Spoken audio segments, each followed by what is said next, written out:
travers son état-major général, le président de la transition du Burkina Faso, le capitaine Ibrahim Traoré, a décoré certaines personnalités du Mali en leur décernant la médaille de l'officier de l'étalon burkinabé à titre exceptionnel. L'acte met en évidence la vitalité des relations entre les deux pays. Le processus d'immatriculation des nouveaux bacheliers a démarré. C'est le ministre de l'Enseignement supérieur et de la Recherche scientifique qui a lancé les travaux à l'Université de Ségou. L'opération permettra de donner un identifiant unique à chaque étudiant. Que prévoit la loi relative à la cybercriminalité à l'encontre de ceux qui s'adonnent à la publication des fausses informations sur les réseaux sociaux? Salimata Ndao, présentatrice à ORTM1, est victime de cette pratique malsaine. Vous entendrez un spécialiste de la question dans ce journal. Des mains du ministre en charge de la jeunesse et des sports, l'équipe nationale junior de handball reçoit le drapeau national. Elle s'apprête à aller défendre les couleurs nationales au championnat d'Afrique des nations de la catégorie en Tunisie. Merci de rester fidèle au programme de votre télévision nationale. Bonsoir et bienvenue dans ce journal. D'abord, le Conseil des ministres s'est réuni en session ordinaire ce mercredi 30 août 2023 dans sa salle de délibération au palais de Koulouba sous la présidence du colonel Assimi Goïta, président de la transition, chef de l'État. Après l'examen des points inscrits à l'ordre du jour, le Conseil a adopté un projet de décret procédé à des nominations et entendu des communications. Le contenu de ce conseil avec vous, Ibrahim Djomele, bonsoir. Bonsoir, Fousseni Tounkara, mesdames et messieurs, bonsoir. Toujours le même plaisir de vous livrer le contenu de ce communiqué que nous ouvrons par le chapitre des mesures législatives et réglementaires. C'est le rapport du ministre de l'Urbanisme, de l'Habitat, des Domaines, de l'Aménagement, du Territoire et de la Population. Le Conseil des ministres a adopté un projet de décret portant affectation au ministère de l'Administration territoriale et de la décentralisation de la parcelle de terrain, objet du titre foncier numéro 1484 du cercle de Bougouni, 6 à Djoutiembougou, commune rurale de Kola. Le village de Djoutiembougou est confronté à des problèmes liés à l'occupation irrégulière des espaces, entraînant des difficultés fonctionnelles sur le plan de mise en œuvre des projets d'assainissement, de voirie et de réalisation d'équipements collectifs. La présente affectation intervient pour pallier ces difficultés. Elle concerne la parcelle de terrain d'une superficie de 4 hectares, 94 arts, 46 centiares, destinée à satisfaire les besoins de réhabilitation et de recasement du village de Djoutiembougou dans la commune rurale de Kola. Au chapitre des mesures individuelles, le Conseil des ministres a procédé à des nominations. La liste nominative des intéressés est à voir sur le site web du secrétaire régional du gouvernement de www.scg-mali.ml et dans le journal L'Essor au chapitre des communications.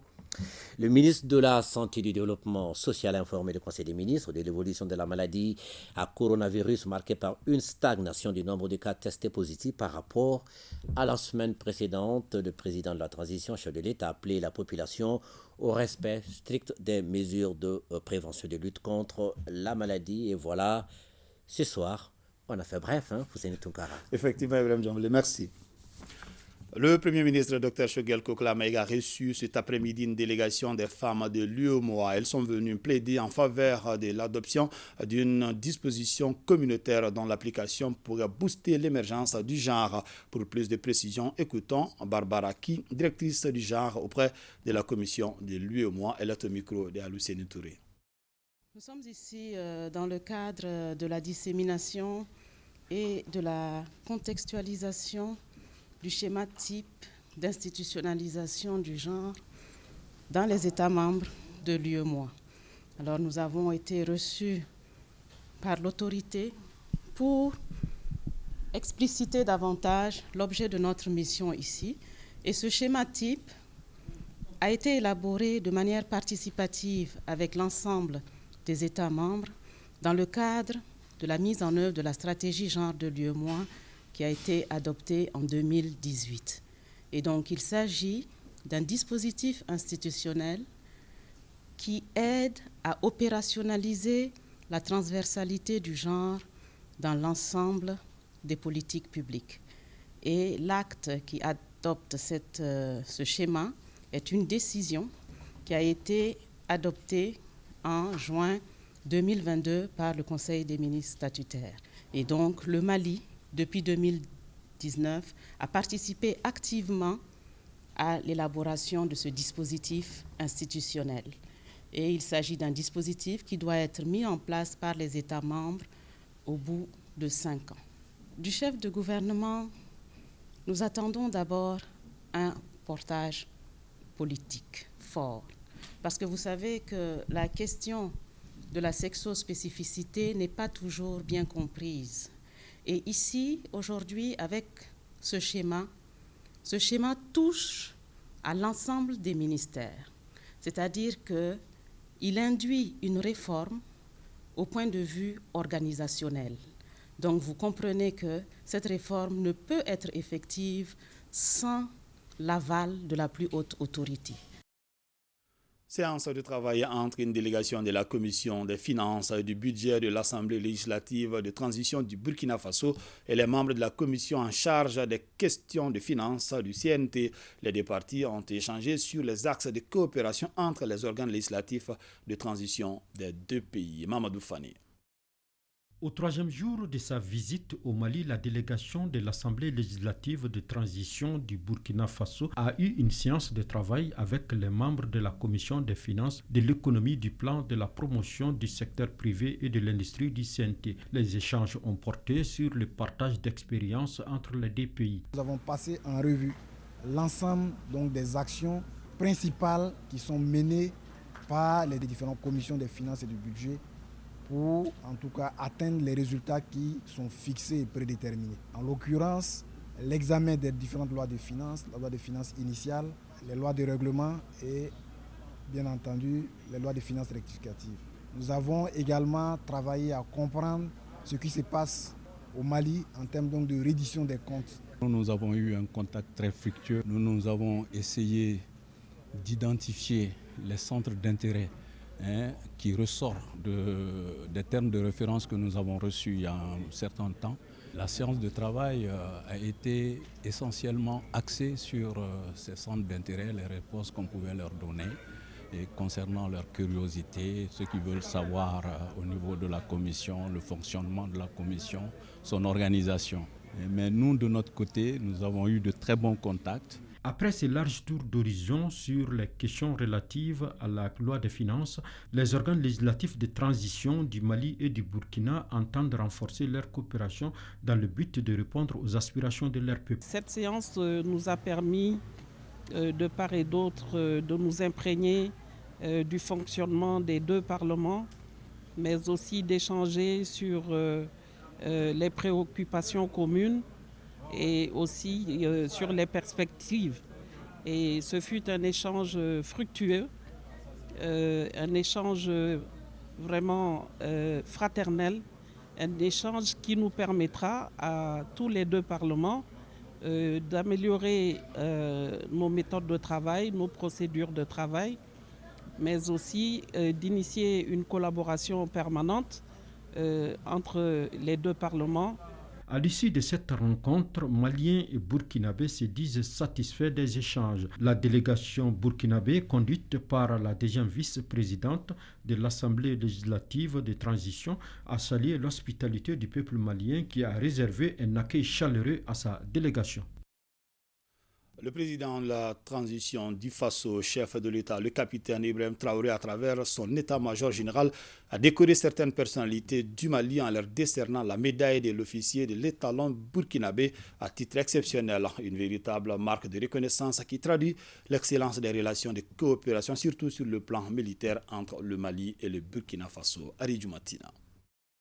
Le président de la transition du Burkina Faso, à travers son état-major général des armées, rend hommage à certaines personnalités maliennes en leur élevant au rang de l'officier de l'étalon burkinabé à titre exceptionnel. Il s'agit entre autres du ministre de la Défense et des anciens combattants, le ministre d'État, ministre de l'administration territoriale et de la décentralisation, le ministre des Affaires étrangères et de la coopération internationale et le chef d'état-major général des armées. La dite cérémonie de décoration marque la reconnaissance et la considération des plus hautes autorités du Faso à l'endroit du peuple frère du Mali. Vous avez été à notre côté avec un soutien inestimable. C'est un témoignage de cette gratitude que le président nous a mandaté. Après avoir décerné des décorations aux éléments qui étaient présents au Burkina, de nous déplacer et de venir décorer les autorités que vous êtes. C'est un symbole très fort pour nous. Nous avons un même destin pour plusieurs raisons. Bien entendu, nous partageons l'histoire et la géographie.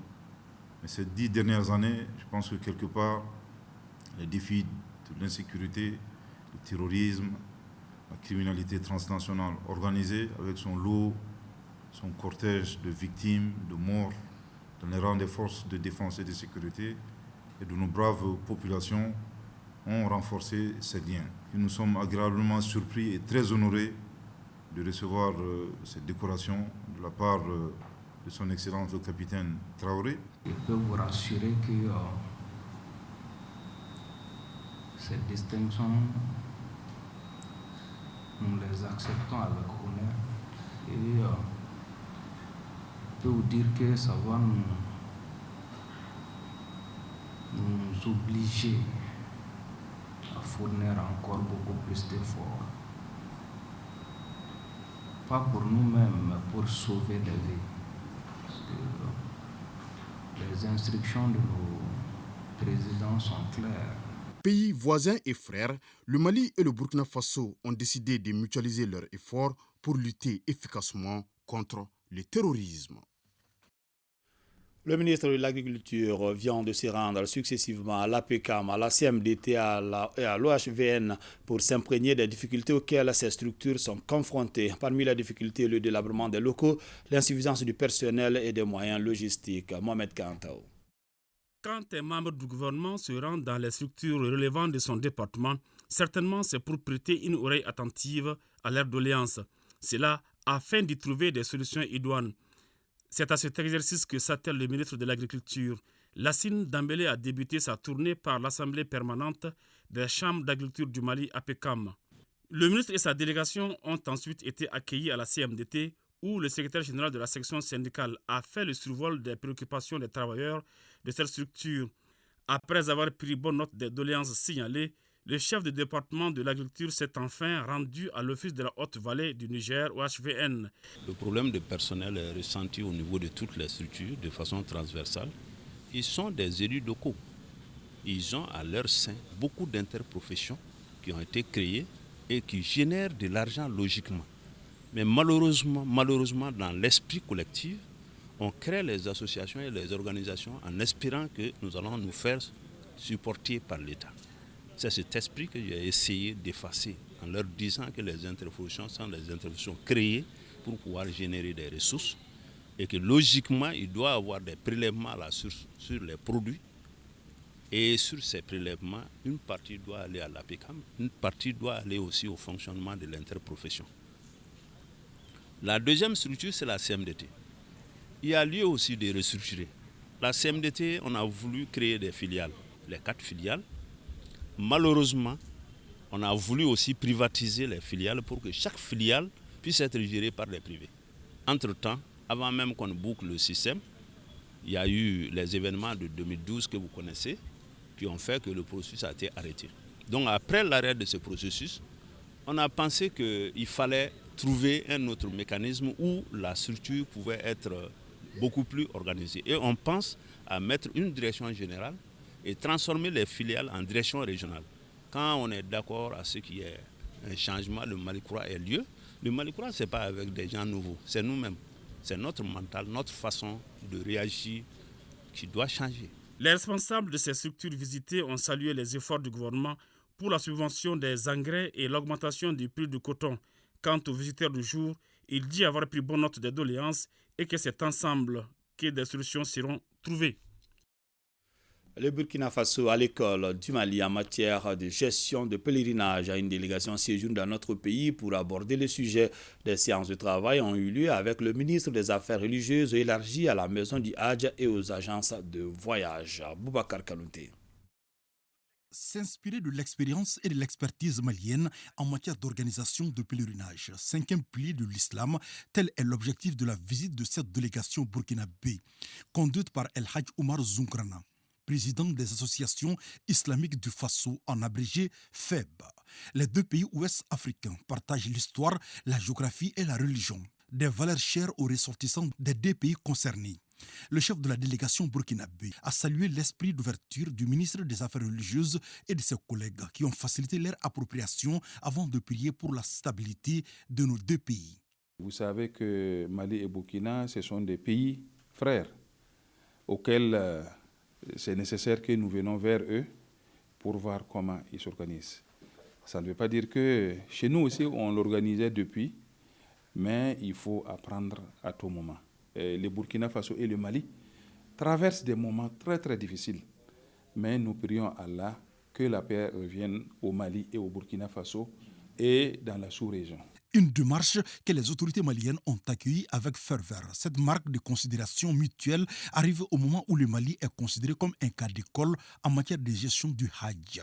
C'est pour vous exprimer toute ma joie avec l'équipe qui m'entoure par rapport à cette visite d'expérience. Simplement parce que vous voulez que ça s'améliore, vous voulez que ça soit vraiment quelque chose d'irréprochable, que vous avez bien voulu être chez nous ici et chez vous au Mali pour apprendre ce que vous n'avez jamais eu à faire et que nous apprenions aussi à votre côté. Plusieurs séances de travail ont sanctionné cette visite de la délégation burkinabé au Mali à la maison du Hajj. On notait la présence de tous les acteurs du Hajj à ces rencontres. L'équipe nationale junior de handball a reçu ce mercredi 30 août 2023 le drapeau national des mains du ministre en charge de la jeunesse et des sports. L'équipe s'apprête à aller défendre les couleurs nationales au championnat d'Afrique des nations de la catégorie en Tunisie prévu du 7 au 14 septembre 2023. Daouda Kone. C'est par l'entonnement de l'hymne national du Mali que la cérémonie de remise du drapeau national a commencé. C'est là pour montrer aux filles combien ce symbole est important. Il a été remis à la capitaine de l'équipe nationale féminine junior de handball du Mali par le ministre en charge des sports. Toute l'équipe, je voudrais vous dire que, Inch'Allah, vous ne serez pas déçus. Nous allons défendre les couleurs de notre très cher pays, le Mali. Nous le faisons avec plaisir, l'engagement et la détermination. Nous remercions le ministère des Sports, le comité olympique national et la fédération pour leur engagement à nos côtés. Notre équipe est composée de joueuses venues de Caille, de Koulikoro et de Bamako. Nous sommes confiants et nous pensons que nous allons ramener au moins une médaille. Le ministre Abdoul Kassim Ibrahim Fomba, de sa part, leur a adressé le message d'encouragement du peuple malien. Dans le sport, il faut tout donner. Et lorsque vous donnez tout, les gens sont fiers de vous, peu importe les résultats. Mais des fois, lorsque vous allez être dans des moments difficiles, où vous allez être fatigué, parce que ça arrive des fois dans le sport, où tu es épuisé, allez chercher la dernière énergie. Les grands sportifs, ils le connaissent. Vous allez chercher la dernière énergie, mais pour l'avoir, pensez aux Maliens et pensez pourquoi vous êtes là-bas. Si vous pensez aux Maliens et que vous pensez au Mali, et que vous pensez au président de la transition, vous allez voir, il y a une nouvelle énergie qui va venir. Et vous allez vous battre comme il le faut pour nous rapporter quelque chose. Le championnat d'Afrique des Nations junior féminin se tiendra à Monastir en Tunisie du 7 septembre au 14 septembre. L'équipe malienne qui quitte Bamako ce 5 septembre est logée dans la poule B en compagnie du pays organisateur, la Tunisie, l'Égypte, l'Algérie et Madagascar. Un tour à l'intérieur du pays. Le ministre de l'Enseignement supérieur et de la Recherche scientifique a lancé les travaux d'immatriculation des nouveaux bacheliers à l'université de Ségou. Cette opération permettra de donner un identifiant unique à chaque étudiant. Fousseini Samake. L'immatriculation des néo-bacheliers permet de mettre à la disposition des autorités universitaires des outils permettant d'avoir une idée précise des effectifs de bacheliers attendus dans les universités, les instituts et les grandes écoles du Mali. C'est pour donner un identifiant unique à chaque bachelier qu'il conservera tout le long de son cursus universitaire que le Centre national des œuvres universitaires CENU a organisé cet atelier national d'immatriculation à Ségou. Nous nous rencontrons avec tous les techniciens ici à Ségou et afin de pouvoir mettre dans les formats qui conviennent pour pouvoir travailler là-dessus. Transformer ces résultats dans les 25 colonnes qui sont compatibles par rapport au travail du CENU. Cet atelier va nous permettre d'avoir tous les outils nécessaires pour gérer les effectifs des étudiants. Cela permettra tout naturellement une bonne gestion des œuvres universitaires, mais aussi de tout ce qui est en lien, n'est-ce pas, avec le Centre national des œuvres universitaires. Et ça permet aussi de suivre un peu la scolarité, n'est-ce pas, des étudiants qui commenceront leurs études dans les institutions d'enseignement supérieur du Mali. Les résultats de ces travaux permettront de faciliter la préinscription, l'inscription, le dépôt de demandes de bourse, des logements et autres allocations financières des 9 459 nouveaux bacheliers réguliers en République du Mali. Que prévoit la loi relative à la cybercriminalité à l'encontre de ceux qui s'adonnent à la publication des fausses informations sur les réseaux sociaux? Salimata Ndao, présentatrice à ORTM1, est victime de cette pratique malsaine. Les explications sur cette situation inédite avec Bemba Sibi. Plus que jamais, la protection des données à caractère personnel sur Internet se pose avec acuité au Mali. Les fake news, c'est-à-dire les fausses nouvelles, foisonnent sur la toile, ce qui contribue davantage à induire en erreur les internautes, donc à les avoir plus facilement. La dernière en date est Diabital, un prétendu remède du diabète présenté aux internautes par le prisme de l'organe public de communication ORTM. En tout cas, c'est ce que les auteurs de l'image font croire, avec Salimata Daou, présentatrice du journal de 20h, posant des questions à des médecins spécialistes vantant les prétendus mérites de Diabital. C'est une fausse information bien évidemment, et en la matière, la loi sur la cybercriminalité est claire. Nulle donnée de cette personne ne doit être utilisée sans le consentement préalable de la personne concernée. Si vous voulez faire ça sans consentement, vous tombez sous le coup de la loi 2013-015 du 21 mai 2013 qui a été modifiée et qui punit de ça jusqu'à 20 millions de francs CFA d'amende. Par contre, l'article 47 de la loi sur la cybercriminalité prévoit jusqu'à 5 ans d'emprisonnement et de 150 000 francs à 5 millions d'amende. Mais pour appliquer ces dispositions, il faudra que les parties concernées introduisent une plainte pour que les poursuites puissent être engagées et rechercher les auteurs. Si une personne physique est directement victime de cela, elle peut saisir la PDP d'une plainte contre les auteurs des faits, que ce soit une structure, une société, une personne morale ou bien une personne physique. Et les victimes de ce comportement qui auront acheté des produits qui sont associés à de telles pratiques peuvent porter plainte devant le procureur du pôle anti-cybercriminalité pour l'application de l'article 47 de la loi. Une procédure simple mais qui permet à la victime d'être remise dans ses droits, de l'hameçonnage classique à la vente de produits en utilisant les images de tierces personnes sans leur consentement. Les méthodes d'arnaque employées sur la toile sont nombreuses. C'est pourquoi les responsables de l'autorité de protection des données à caractère personnel appellent les uns et les autres à plus de mesures et de prudence dans la publication de leurs données sur Internet. Le 30 août 1922, les forces turques remportaient la victoire sur l'armée grecque. Pour la célébration de l'anniversaire de cette victoire, l'ambassadeur de Turquie au Mali, Moura Onar, a organisé hier mardi une réception à laquelle ont pris part plusieurs personnalités maliennes. Mariam Kone. C'est un 30 août 1922 que l'armée turque, sous le commandement de Mustafa Atatürk, gagne la bataille de Dumlupina.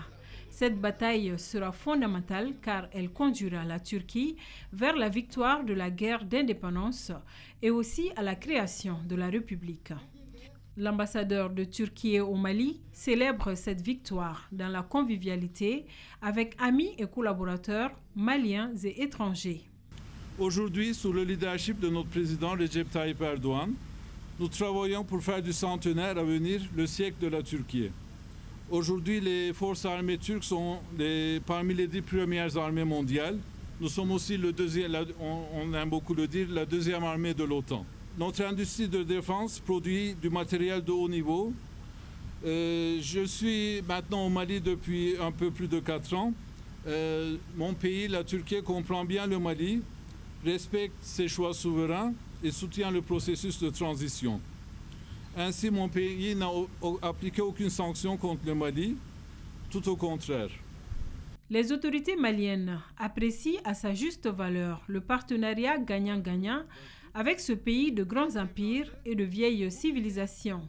Il me plaît de saluer les efforts de nos deux pays en vue de bâtir des relations de coopération basées sur la solidarité, le partenariat gagnant-gagnant et bien entendu le respect mutuel, mais aussi notre convergence de vues sur beaucoup de questions internationales, qu'il s'agisse de la construction d'un monde multipolaire ou bien l'efficacité de la paix au Sahel, ainsi que la lutte contre le terrorisme.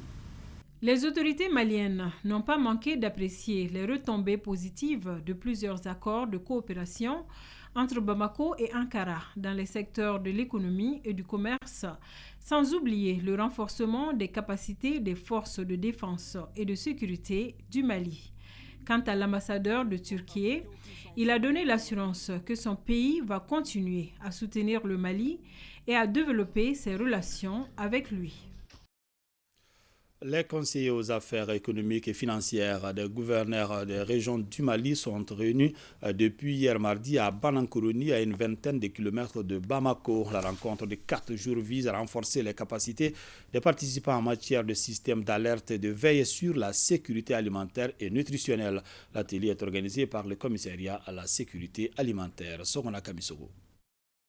C'est par la remise d'un exemplaire du document sur la méthodologie de ciblage des personnes en insécurité alimentaire et du rôle et responsabilité de chaque acteur aux représentants des conseillers aux affaires économiques et financières des gouverneurs de région que s'ouvre cet atelier. Ce document a été conçu par le gouvernement du Mali pour faire face aux difficultés alimentaires sur toute l'étendue du territoire national. Ça nous permettra d'être bien outillés pour faire face à la justesse de distribution gratuite et à leur efficacité sur le terrain, et qui permettra à l'État de voir l'efficacité de son action de distribution des produits alimentaires au niveau des populations les plus démunies, et de suivre aussi l'action des ONG qui vont intervenir à l'endroit de ces populations ciblées par la distribution gratuite. Il s'agit de poursuivre la communication, notamment au niveau local, sur la situation de sécurité alimentaire et les réponses envisagées, ainsi que sur la responsabilisation des comités locaux en vue de renforcer l'appropriation et la gouvernance de l'assistance fournie. Exiger des ONG de mise en œuvre leur enregistrement au niveau des autorités administratives pour permettre une meilleure visibilité et coordination de leurs interventions au niveau local. Pour donner des réponses appropriées aux recommandations et garantir l'efficacité d'un tel mécanisme, il est important qu'il soit approprié par les principaux acteurs du dispositif. Les 4 jours de travaux s'annoncent bien chargés pour les participants, car il s'agit de réfléchir autour des thèmes comme la méthodologie du ciblage individuel et l'organisation de l'assistance alimentaire et bien d'autres. Inauguration. La jeunesse et l'église des assemblées se mobilisent autour du thème « Marchons des mêmes pas », une démarche qui vise à assurer la cohésion nationale par la prière et l'adoration du Seigneur. Adam Traoré. La jeunesse de l'église des assemblées de Dieu est en joie, d'où cette mobilisation à travers chants et danses. Une manière pour cette jeunesse de démontrer sa foi en Christ. Cette rencontre initiée par la jeunesse de cette congrégation religieuse vise à assurer la cohésion nationale autour du thème « Marchons des mêmes pas ». Le thème « Marchons des mêmes pas », c'est pour amener la cohésion, l'union, que nous puissions travailler ensemble, marcher ensemble et avoir la même vision dans tout ce que nous faisons. Cette rencontre marque la Convention nationale de la jeunesse, un regroupement qui participe à glorifier le Seigneur. Une sorte de retraite pour rencontrer Dieu, où nous pouvons écouter des enseignements bibliques et avoir aussi d'autres enseignements de la vie pratique. Pendant une semaine, ce camp sera un lieu d'y donner et d'y recevoir. Et l'objectif visé, c'est d'équiper nos jeunes par rapport aux choses de Dieu et aussi contribuer à bâtir le Mali à travers la cohésion sociale. Et surtout aussi, nous avons initié à travers cette convention un don de sang pour soutenir l'armée. Il s'agit, entre autres, la jeunesse et la lutte contre les stupéfiants, en passant par l'entrepreneuriat des jeunes et les détails de la nouvelle constitution ainsi que la bonne gestion du foyer. Inauguration du bâtiment abritant la division suivi et gestion des ressources en eau au niveau de la Direction nationale de l'hydraulique. Ce nouveau joyau architectural est réalisé à plus de 179 millions de francs CFA. Aliou Abdoulaye Touré. Ce joyau architectural entièrement financé par le projet de renforcement de la résilience climatique Hydromed Mali a un coût de réalisation de 179 millions de francs CFA. Le bâtiment contribuera à l'amélioration du cadre de travail des agents de la division suivi et gestion des ressources en eau. Pour rappel, le gouvernement du Mali a sollicité et obtenu des appuis financiers auprès de la Banque mondiale et du Fonds vert pour le climat pour la mise en œuvre du projet de renforcement de la résilience climatique au Mali, communément appelé Hydromed Mali, avec comme objectif, entre autres, le renforcement des capacités des services hydrométéorologiques d'alerte précoce et de réponse aux urgences en vue d'optimiser la résilience climatique de notre pays. C'est dans ce cadre que la Direction nationale de l'hydraulique a bénéficié de l'appui de ce projet pour la réhabilitation et l'extension du bâtiment de la division suivi et gestion des ressources en eau. Ce bâtiment derrière nous est un joyau architectural qui, de par les hommes et les femmes qui l'animent, permet au Mali d'avoir sa propre capacité d'analyse, d'étude et d'analyse et du suivi de la qualité de la gestion des ressources en eau. Et donc il s'agit d'une structure qui permet de donner un cadre de travail idéal à la Direction nationale de l'hydraulique à travers ce projet. La coupure du ruban symbolique et la visite des lieux ont constitué les temps forts de la cérémonie. Ouverture ce matin ici à Bamako de la session de formation des cadres chargés de la normalisation dans les établissements d'hébergement du Mali, du Burkina Faso et de la Guinée. La cérémonie d'ouverture était présidée par le ministre en charge de l'artisanat, Ibrahim Kaoukonaté. Cette session de formation regroupe les cadres du tourisme du Mali, de la Guinée et du Burkina Faso autour du thème audit et classement des établissements d'hébergement touristique. Le pays a vraiment souffert de 10 ans, plus de 10 ans de crise. À la sortie de cette crise, les hôteliers ont besoin vraiment de rénover les hôtels, de donner plus de visibilité pour qu'on puisse être aux normes internationales. Cette formation est mise à profit pour passer en revue les normes et les procédures de classement des établissements d'hébergement. Aussi, les participants auront droit, d'une part, à la présentation des modules sur les systèmes de gestion des classements, les types et catégories de classement, les normes de classement de la CEDEAO et enfin la gestion de la qualité. L'organisation de cette formation répond donc à un double impératif. Celui de renforcer, d'une part, les compétences des acteurs intervenant dans le secteur du tourisme et c'est dans la perspective de la relecture prochaine des textes de classement des hôtels au Mali. D'autre part, cette formation vise à améliorer la qualité des services fournis par les établissements d'hébergement touristique.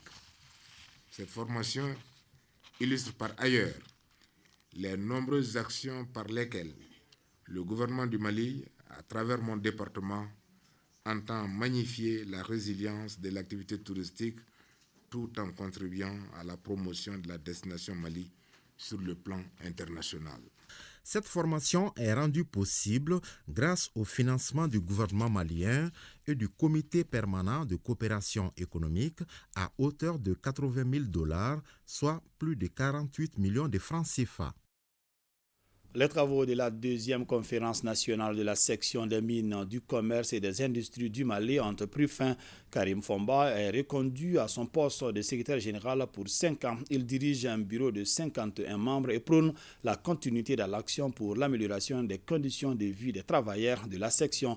Pour plus de précisions, nous vous proposons de l'écouter dans cet entretien accordé à Batraoré et Makanjakité à la fin des travaux. Ce mandat, je le place sous le signe de la continuité. Donc, toute notre activité syndicale est une activité qui est axée, centrée sur des revendications. Donc, il y a des revendications auxquelles on avait eu des répondants positifs. Par contre, il y a d'autres auxquelles on n'a pas eu encore de répondants. Donc, il va falloir qu'on aille chercher ces répondants-là. Ensuite, dans le secteur minier, les préoccupations ne finissent jamais. Donc la section que je dirige aujourd'hui, en plus du secteur minier, il y a le secteur du commerce, ensuite il y a l'administration minière, il y a même la recherche pétrolière. Ensuite il y a les cimenteries, il y a les sous-traitants miniers dans le domaine de l'hôtellerie, de la sécurité minière. Donc c'est toute une panoplie de revendications aujourd'hui qui constitue le cahier de charges donc, qui m'est confié avec le nouveau mandat. Donc le mandat va être la continuité dans le sens de la lutte syndicale pour l'obtention des conditions d'épanouissement pour les travailleurs de notre ère de syndicalisation. En troisième région, le Centre d'innovation verte met à la disposition de la filière pommes de terre des techniques qu'il a réalisées de 2015 à 2023. C'était au cours d'une journée de transfert. Moustapha Doumbouya pour les détails. L'objectif de cette journée est de transférer aux acteurs de la filière pommes de terre les connaissances et les produits générés par le CIV, Centre d'innovation verte, de 2015 à 2023. La rencontre est initiée par le CIV en collaboration avec l'interprofession de la pomme de terre. Le président de cette organisation a rappelé quelques acquis de la filière. Entre autres, l'adoption de la stratégie nationale de la promotion de la filière pommes de terre du Mali comme notre baromètre, le manuel de procédures administratives, financières et comptables comme intention-mètre pour la filière pommes de terre et les innovations avec tous ces itinéraires comme une boussole qui nous oriente dans l'exécution de nos programmes. Je vous encourage beaucoup à continuer avec ça. Le projet va terminer, la coopération allemande restera pour poursuivre le soutien dans les domaines prioritaires identifiés par le Mali. L'accompagnement du CIV dans la multiplication des semences de pommes de terre, dans la production, la conservation et la commercialisation est salué par la représentante du maire de la commune urbaine de Sikasso et par celle du directeur national de l'agriculture. Avec le CIV, la production est passée de moins de 20 tonnes à l'hectare à plus de 24 tonnes à l'hectare, toute chose qui cadre avec la vision du gouvernement. La pomme de terre est une filière prioritaire pour le gouvernement du Mali. Ainsi, elle est l'une des meilleures options qui permettra de diminuer la pression sur les céréales, de diversifier l'alimentation, de créer des emplois et de générer des revenus pour les producteurs et les couches les plus vulnérables que constituent les jeunes et les femmes. La visite des expositions, des innovations apportées par le CIV a mis fin à la cérémonie d'ouverture de cette journée de transfert des innovations. Des ONG en partenariat avec d'autres acteurs évoluant dans la protection de l'environnement viennent de planter 2000 pieds d'arbres dans la forêt classée des Monts Mandé. Le geste consiste à mieux protéger le cadre de vie de cet espace patrimoine. Koumba Sissé. Érigée en forêt classée depuis 1946, la forêt des Monts Mandé couvre une superficie de plus de 14 500 hectares. Pour renforcer et améliorer le couvert végétal de cet espace, 2000 pieds d'arbres ont été mis à terre. Les espèces sont entre autres le baobab, les caïcédras et l'anacarde. Ce geste citoyen entre dans le cadre de l'exécution du programme de l'ONG Join for Water intitulé « Protéger et conserver l'eau pour une meilleure résilience socio-écologique autour de Bamako ». La forêt nous offre de nombreux services écosystémiques, notamment cette forêt demandée à la population locale, mais aussi à la ville de Bamako, pour ne pas dire à tout le pays. Par le stockage du carbone, par une biodiversité, mais aussi par la stabilité du cycle local de l'eau. Ces travaux sont exécutés avec le concours de l'ONG CSPDA, des agents des eaux et forêts, des autorités administratives et politiques, des différentes associations évoluant dans la sauvegarde de l'environnement, des femmes et des jeunes du Mandé. Nous, femmes du Mandé, demandons qu'une attention soutenue soit accordée à cette forêt qui est notre raison d'être. Les études menées dans le cadre du programme indiquent que la forêt du Mont Mandé est l'un des écosystèmes menacés dans la commune de Mandé et qu'une partie de ce patrimoine national est en état de dégradation. À cet effet, je vous invite à poursuivre la plantation d'arbres. Un certificat d'appréciation et une attestation de reconnaissance ont été successivement décernés au directeur régional des eaux et forêts de Koulikoro et à l'ONG CSPDA pour leur engagement dans la protection de l'environnement. L'initiative est du groupement des femmes de la commune du Mandé. Une citerne d'une compagnie de la place s'est renversée ce matin en partance à Lafiabougou pour servir une station. Elle transportait plus de 45 000 litres de carburant. Plus de peur que de mal, cet accident a occasionné un blessé léger évacué à l'hôpital Gabriel Touré. La protection civile et la police nationale ont déployé des gros moyens pour éviter les pires. Boubacar Kanouté. Le professionnalisme et la promptitude au service de la nation. Les soldats du feu, aussitôt informés de cet accident, ont mobilisé une équipe forte de plus de 70 éléments, conduite par le lieutenant-colonel Adama Diatigidjara, directeur régional de la protection civile du district de Bamako. La mission comprenait un effectif impressionnant de policiers. Les premières actions visaient à renforcer la sécurité dans cette zone ultra sensible, située à quelques encablures du camp. La cité administrative et autres édifices importants, tout en évitant du feu avec à l'appui la technique de moussage avant le relèvement total de l'engin. Ce matin, dans les environs de 9h57, nous avons été alertés pour une citerne à renverser contenant 45 000 litres d'essence. Donc, arrivé sur le lieu, nous avons déployé le maximum de moyens pour sécuriser la zone avec la police. Nous avons pu quand même déployer plusieurs engins pour pouvoir non seulement récupérer le produit déversé, ensuite relever la citerne et enfin nous allons la remorquer. L'infortuné chauffeur Amirou Benkali explique comment l'accident s'est déroulé. C'est la direction de mon véhicule qui s'est coincée. J'ai tout fait pour se maintenir, mais hélas, je me suis retrouvé au ravin. Mon apprenti est blessé et il est évacué dans un centre de santé le plus proche. Il a fallu conjuguer les efforts pour faire ce travail titanesque, déclare le lieutenant-colonel Adama Diatigidjara, avant de demander aux usagers plus de prudence. Plus de prudence. L'armée gabonaise déclare avoir mis fin au régime du président Ali Bongo. À la télévision, les militaires annulent les résultats des élections générales qui donnaient la réélection d'Ali Bongo. La dissolution des institutions et la fermeture des frontières dans la capitale, une scène de liesse célèbre la fin du régime d'Ali Bongo. Ainsi prend fin ce journal. Merci de l'avoir suivi. Que le bon Dieu nous assiste.